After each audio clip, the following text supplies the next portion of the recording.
सुनसरीको धरानदेखि माथि भेटारमा अवस्थित पाथिभरा मन्दिर जाने बाटो यो। भेटार चोकबाट अलिकति पश्चिम।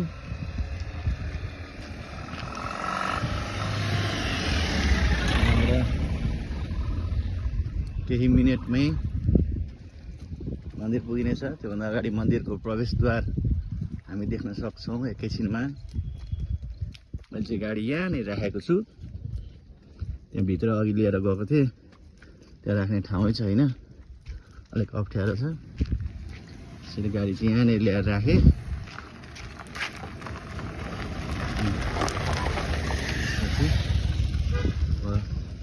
अलिकति हिँडेपछि